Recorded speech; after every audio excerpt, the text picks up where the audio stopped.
सूरह यासीन का तारुफ। मकाम नुज़ुल। सूरह यासीन मक्का मुकरमा में नजिल हुई है। रुकू और आयात की तादाद, इसमें 5 रुकू और 33 आयात हैं। यासीन नाम रखने की वजह, यासीन हुरूफ मुक़त्तात में से है और चूंकि इस सूरत की पहली आयत में लफ्ज़ यासीन आया है, इस वजह से इस सूरत का नाम सूरह यासीन रखा। सूरह यासीन का फ़ज़ाइल। अहादीथ में सूरह यासीन के बहुत से फ़ज़ाइल बयान किए गए हैं। उनमें से दर्ज झैल हैं। 1. हज़रत अनस बिन मालिक रदियल्लाहु अन्हु से रिवायत है, सरवर कायनात सल्लल्लाहु अलैहि व आलिहि वसल्लम ने इरशाद फरमाया, हर चीज के लिए एक कल्ब दिल है और कुरान का कल्ब सूरह यासीन है। जो शख्स सूरह यासीन पढ़ेगा, अल्लाह ताला उसके लिए 10 बार कुरान पढ़ने का सवाब लिखता है। 2.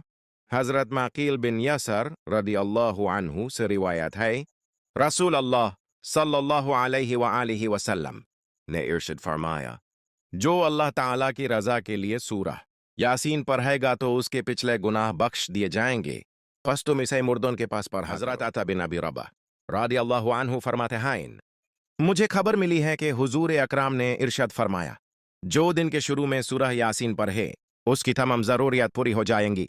हजरत अनस रदियल्लाहु अन्हु से रिवायत है, हुजूर अकरम ने इरशाद फरमाया, जो शख्स हर रात सूरह यासीन पढ़ने की पाबंदी इख्तियार करे फिर वो मर जाए तो वो शहादत की मौत मरेगा।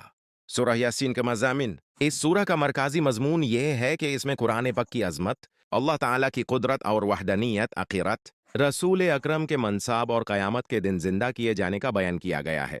इसमें 4 चीज़ें बयान हुई हैं। इस सूरत की इब्तिदा में अल्लाह ताला ने कुरान की कसम खाकर फरमाया कि नबी करीम सब जहानों को पालने वाले रब ताला के सच्चे रसूल हैं और उनकी रिसालत से लोग 2 गिरोहों में तकसीम हो गए। एक गिरोह इनाद और दुश्मनी करने वाला है जिसके ईमान लेने की उम्मीद नहीं, और दूसरा गिरोह वो है जिसके लिए खैर और हिदायत हासिल होने की तवक्कु है। इन दोनों गिरोहों के आमाल महफूज हैं और अल्लाह ताला के कदीम और अजाली इल्म में उनके आसार मौजूद हैं। एक बस्ती अंतकिया के लोगों की मिसाल बयान की गई कि उन्होंने यकाए बाद दीगर रसूलों को झुतलाया और उनका मजाक उड़ाया, और जो उन्हें रसूलों को झुतलाने पर नसीहत करने आया तो अन लोगों ने यूं शहीद कर दिया। नसीहत करने वाला तो जन्नत में दखिल हुआ और उससे शहीद करने वालों पर अल्लाह ताला का अजाब नजिल हुआ और वो जहन्नम में दखिल हुए। कुफ्फार मक्का को सबिका उम्मतों की हलाकत के बारे में बताकर इस बात से डराया गया कि अगर उन्होंने भी सबिका कुफ्फार जैसी रविश इख्तियार की तो उन पर भी अजाब नजील हो सकता है। मुर्दों को दोबारा जिंदा करने पर अल्लाह ताला की कुदरत और उसकी वहदानियत पर बंजर जमीन को सरसब्ज करने, रात और दिन के आने जाने, सूरज और चंद को मुसाखर किए जाने और समंदरों में कश्तियों के चलने से इस्तिदलाल किया गया। इनकार करने वाले काफिरों को दुनिया और आखिरत में अजाब की वईद सुनाई गई।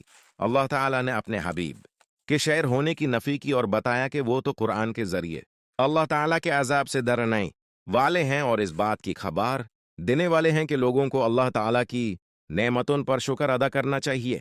सूरह फातिर के साथ मुनासिबत। सूरह यासीन की अपने से कबल सूरह फातिर के साथ मुनासिबत यह है कि सूरह फातिर में बयान हुआ कि कुफार मक्का नबी करीम से मुंह मूरते और उन्हें झुतलाते हैं, और सूरह यासीन की इब्तिदा में कुरान की कसम जिक्र फरमा कर इरशाद हुआ कि नबी करीम अल्लाह ताला का रसूल हैं, सिरात मुस्तकीम पर हैं, और यह उस कौम को अल्लाह ताला के अजाब से डरने वाले हैं जिनके आबा व अजदाद को अल्लाह ताला के अजाब से डराया जा चुका।